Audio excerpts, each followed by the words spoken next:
My name's Freesa and I've been an independent support worker with Mabel for nearly 12 months, and I travel about half an hour to come and see Carol. My name's Carol and I've needed support since I think it started in about 1996. I loathed the idea of somebody coming into my home and doing my work, but I had to have it. Mum moved to Spencer about 18 months ago.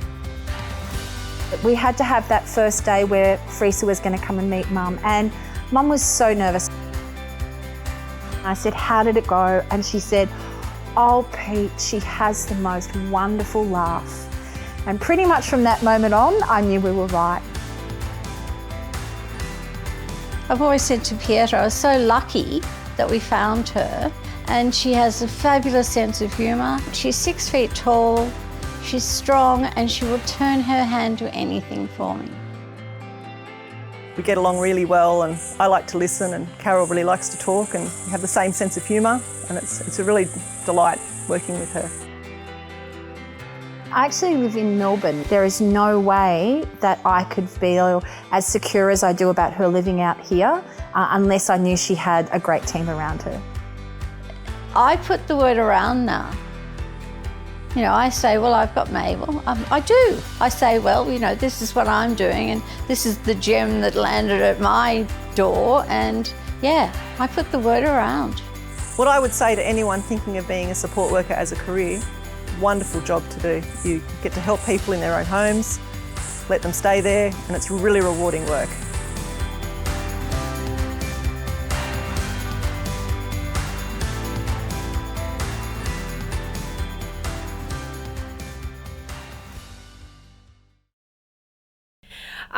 Thank you, Emma, for that lovely introduction. My name is Pieta. I have worked for Mabel for 4 years. I am a Mabeler 110%. One, because it aligns with my personal values of creating an inclusive society where everyone has a role and everyone feels like they have a role. And secondly, because it's how our family works. It's the glue that keeps our family together. So I'm what they call a sandwich carer.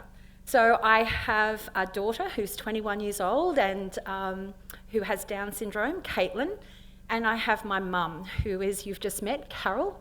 And I think you can see they're both, I'll tell you, they're both very strong women who have very clear visions of who they are and how they want their lives to work.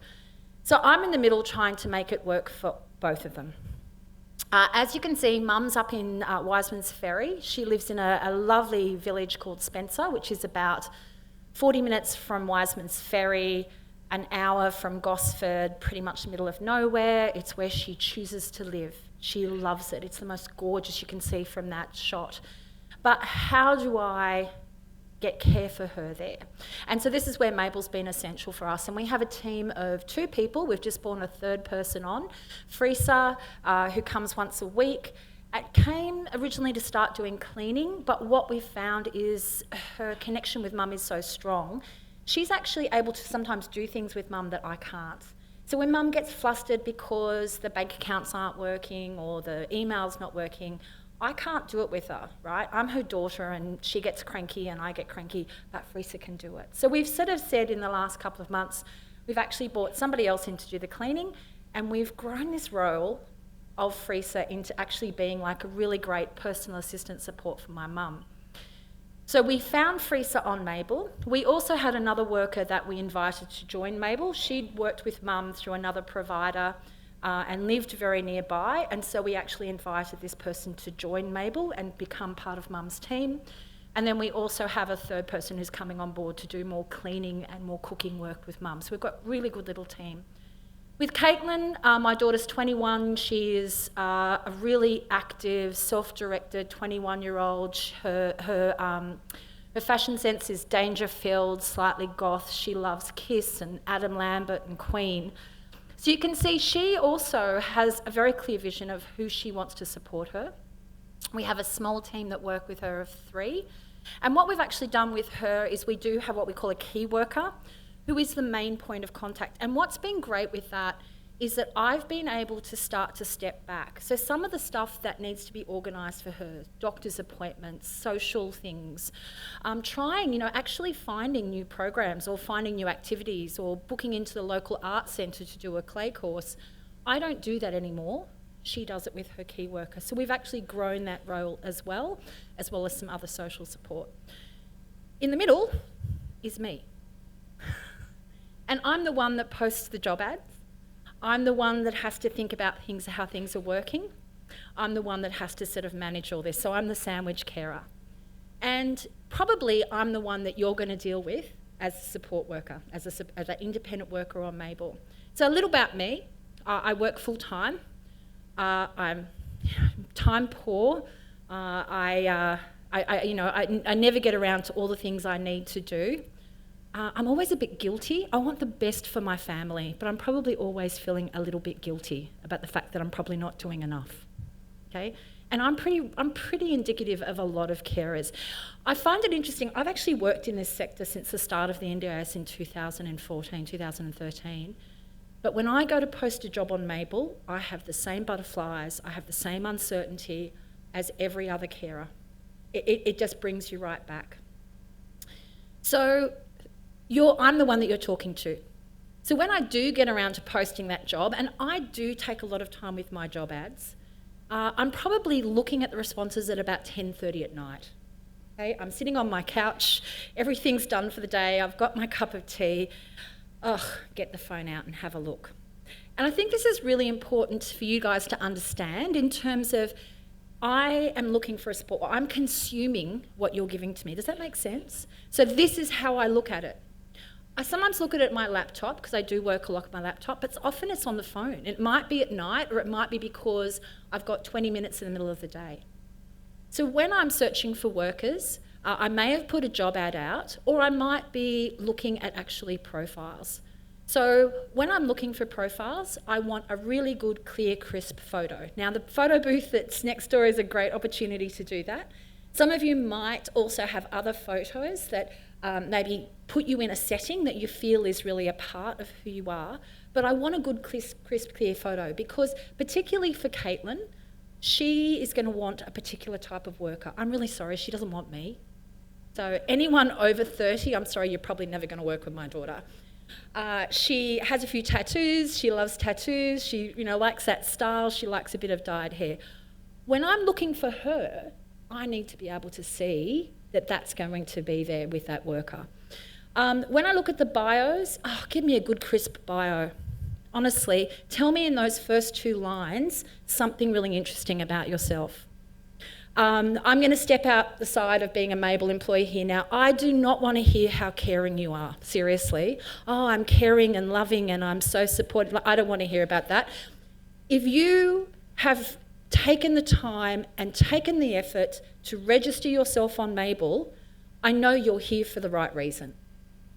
Right? You've gone through the hoops and I have that confidence in Mabel. I know you've done your checks. I know your insurance is in place.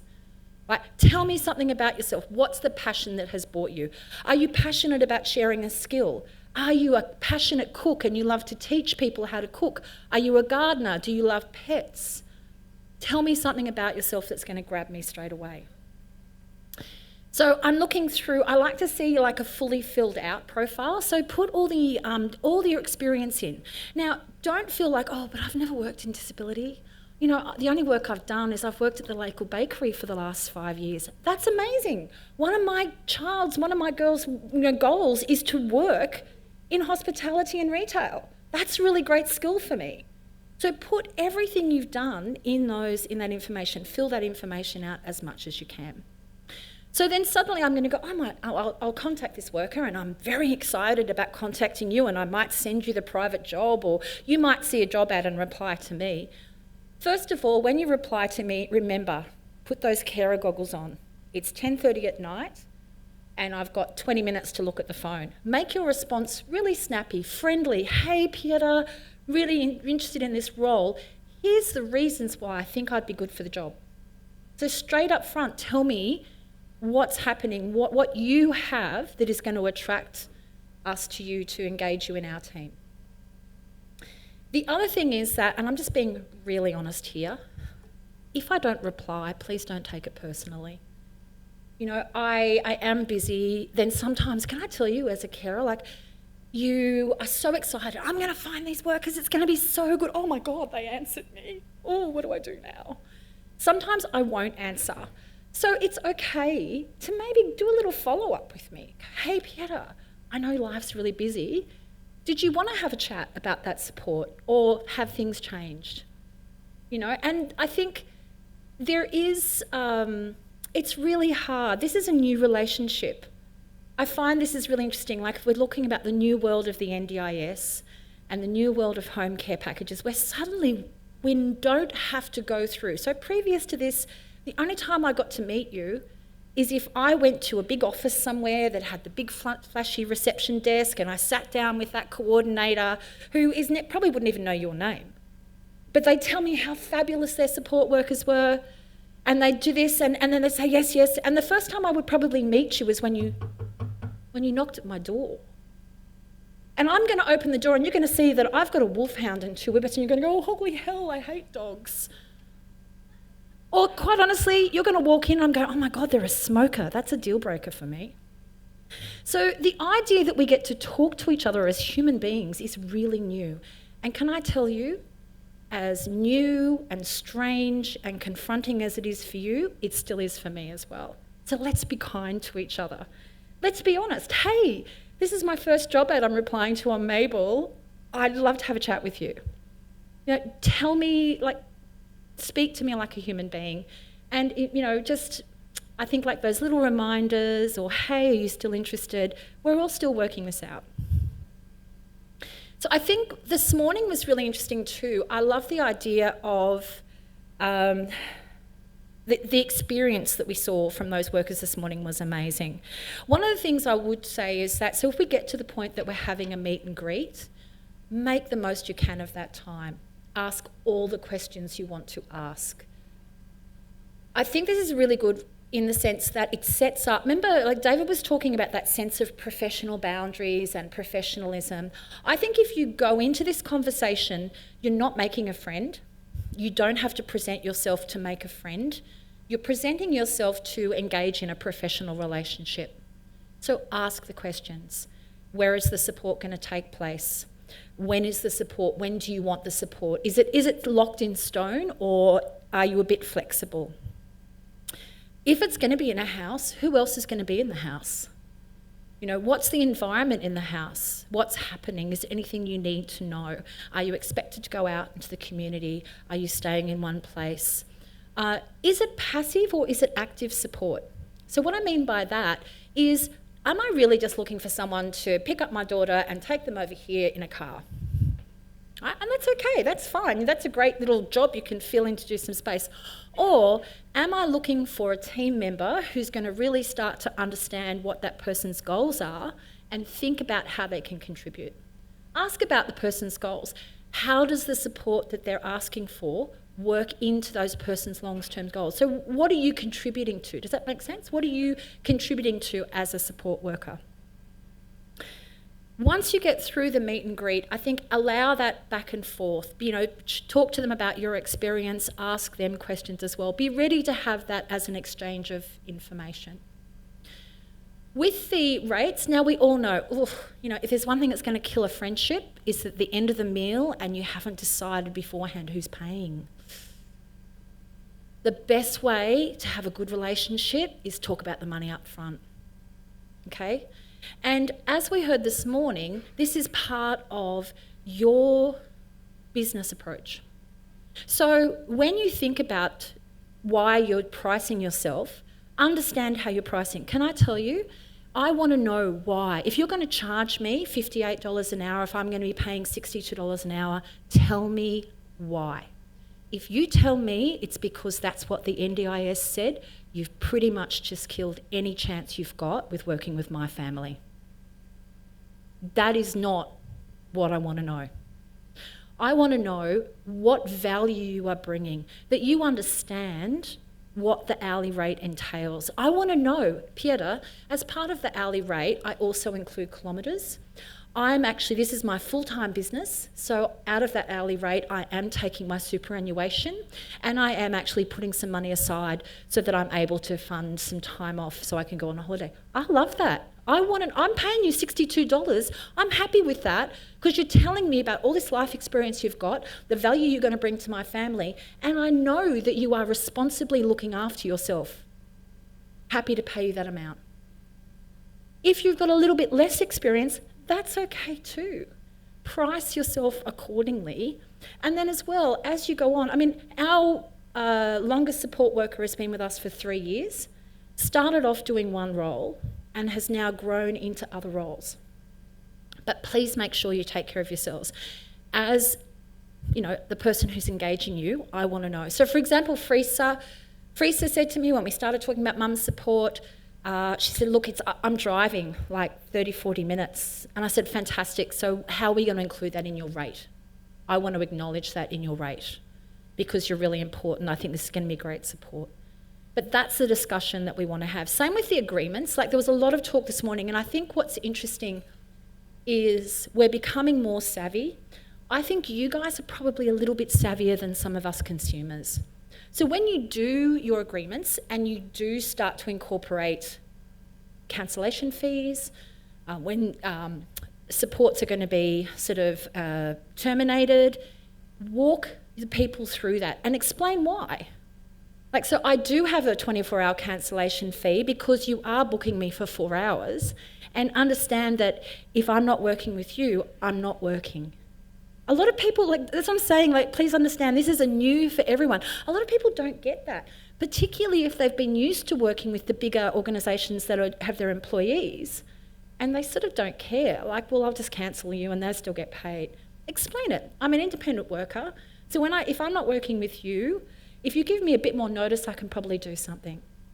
But I need that. So explain that. Explain, happy if you're not happy if we're not happy with services, we can terminate them, but it will be a 2-week termination period just because that will give me time. And you know what, I'll be honest with you, if I pick up some other clients along the way earlier, I'll release you from that agreement.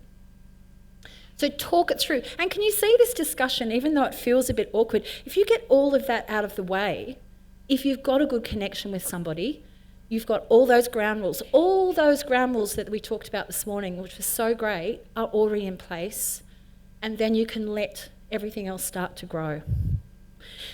The other thing is, I thought David made a really good point, and actually a couple of them, they said the clients were fine, the family were a nightmare. I could be that person. No, it's really true. Working with support doesn't happen in isolation. Often if you're working with people who have a family around them or with younger children, support happens in a family situation. It happens, it may even be that it happens in a situation where you're dealing with a support coordinator as well. So there'll often somebody on the side. Now, when you're going to support for 3 hours or 2 hours, you are there to support that person, right? In whatever you've agreed. And sometimes you will do holistic support. So sometimes you might go into a home and you might be supporting, a few areas of the family. That's fine. My suggestion is, though, that right from the start, if you have a family member like myself who's coordinating the support, or even a support coordinator, you might say, hey, look, you've told me that this is a job that you really want me to be working on skills, you want me to be actively supporting that person. How about we put in 30 minutes a month to catch up, to do a check-in? I see a lot, this is, so I am on the Facebook page as well. I sort of like to look and catch. And someone was saying the other day, oh, gosh, every time I go to support this client, their parent gets me and they want to talk to me for about 20 minutes at the end, and I don't know how to say no, and I don't want to be rude. It's really hard because that parent is obviously wanting to make a connection. But once again, how about we make that into a really intentional, professionally sort of couch time. So instead of just, as I'm going at the door, bye, oh, yeah. okay, how about we do 30 minutes a month and we're just going to chat about how things are going. You can tell me if there's any new things that the person wants to try.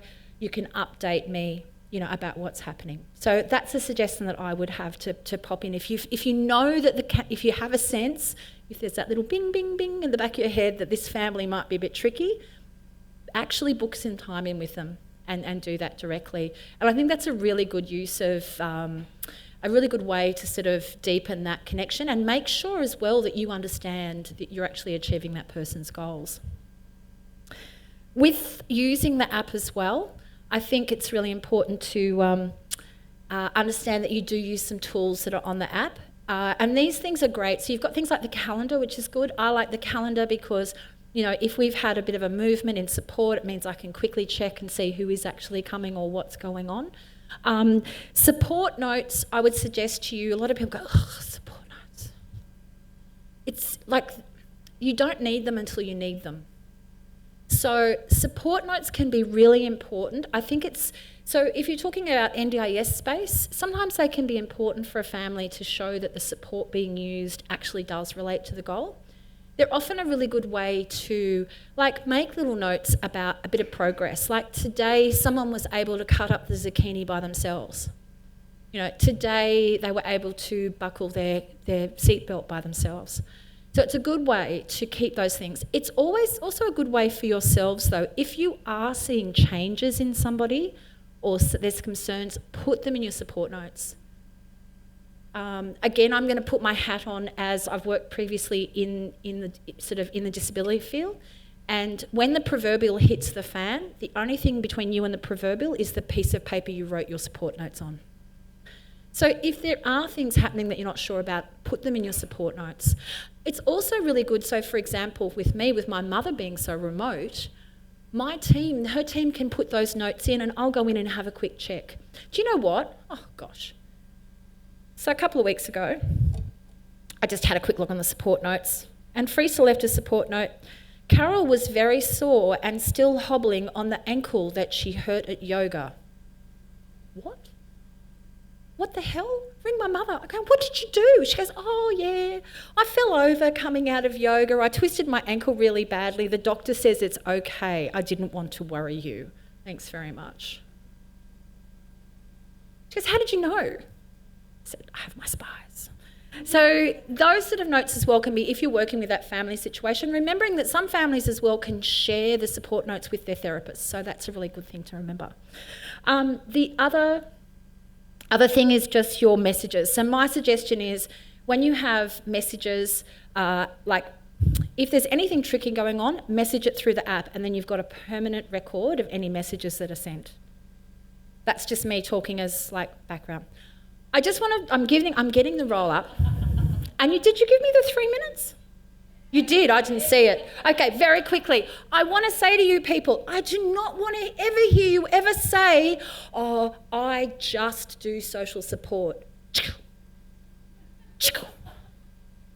I just do. Do you understand the impact? The first thing that we talk about is people being included in our community, people being able to get out into community and be a part of community and do everything. I want to tell you 2 quick stories.